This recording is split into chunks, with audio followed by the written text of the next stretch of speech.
కొంతమంది స్నేహితులు దట్టమైన అడవిలోకి వచ్చి అక్కడ ఉన్న అడవి మనుషులకు దొరికిపోతారు. అయితే ఈ అడవి మనుషులు వేళ్లలో ఒక కుర్రాడిని బ్రతికొండగానే ఒక కర్రకు కట్టి అతడి శరీరమంతా ఎర్రటి జిగురు మట్టి రాస్తారు. అలాగే ఇతడిని నేరుగా మంటపైకి తీసుకువచ్చి బ్రతికొండగానే ఇతడిని కాల్చుకుని తినాలని చూస్తారు. మరోపక్క ఇంకొక వ్యక్తిని నేలపైన పుడుకోబెట్టి అతన్ని కదలకుండా తాళ్లతో కట్టేస్తారు. అదేవిధంగా అతడి ముందు గుండ్రటి ఆకారంలో మంటను పెట్టి సరిగ్గా ఆ మంట మధ్యలో ఒక త్రాచుపాము వదులుతారు. అయితే చుట్టూ మంట ఉండడంతో ఈ త్రాచుపాము బయటికి వెళ్లడానికి మార్గం లేక నేరుగా ఈ వ్యక్తి దగ్గరకు వచ్చి ఇతన్ని కాటువేసి చంపేస్తుంది. ఇక చివరగా ఉన్న ఈ వ్యక్తిని కూడా వీళ్లంతా కలిసి అతడి శరీరం మీద ఉన్న బట్టలను తీసేస్తారు. అదేవిధంగా వాళ్ళ గూడెం బయటికి తీసుకువచ్చి ఇతన్ని పారిపోమని చెప్తారు. కానీ ఇదంతా ట్రాప్ అని ఈ కుర్రాడికి తెలియదు.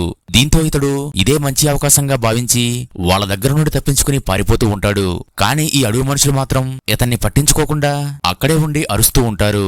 అప్పుడు ఇతడు కొద్ది దూరం పారిపోయిన తరువాత వేళ్లలో ఒక అడవి మనిషి అతన్ని వేటాడడానికి పరిగెత్తుకుంటూ వస్తాడు. అప్పుడు ఈ కుర్రాడు తన వెనకాల వస్తున్న ఆ అడవి మనిషిని చూసి భయంతో పారిపోతూ ఉంటాడు. అలా కొద్ది దూరం పరిగెత్తిన తరువాత ఈ అడవి మనిషి తన చేతిలో ఉన్న ఆ పదునైన కర్రను నేరుగా ఈ కుర్రాడి మీదకు విసురుతాడు. కాని అది గురి తప్పడంతో ఈ కుర్రాడు ఆ కర్రను పట్టుకుని దాన్ని ఆ అడవి మనిషి కడుపులో పెట్టి పొడిచేస్తాడు. దీంతో ఆ అడవి మనిషి అక్కడికక్కడే చనిపోతాడు.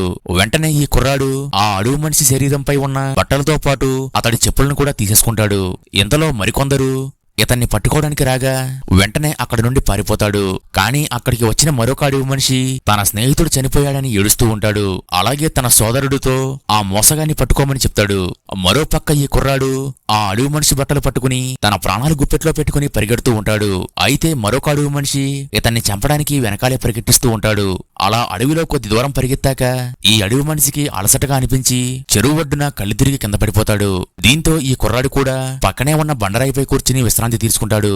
అయితే ఇతడికి బాగా ఆకలితో ఉండడంతో ఇతడికి నేలపై ఒక అడవి నత్త కనపడుతుంది. అయితే ఆకలి ఎక్కువగా ఉండడంతో ఇతడు దాన్ని వండకుండానే దాన్ని ఒక్కసారిగా చంపి ఆ పచ్చి మాంసాన్ని తినేస్తాడు. కానీ ఇంతలో మరొక అడవి మనిషి ఇతన్ని వెతుక్కుంటూ వస్తూ ఉంటాడు. దీంతో ఈ కుర్రాడు వెంటనే అక్కడ నుండి పక్కకు వచ్చి ఒక చెట్టు వెనక దాక్కుంటాడు.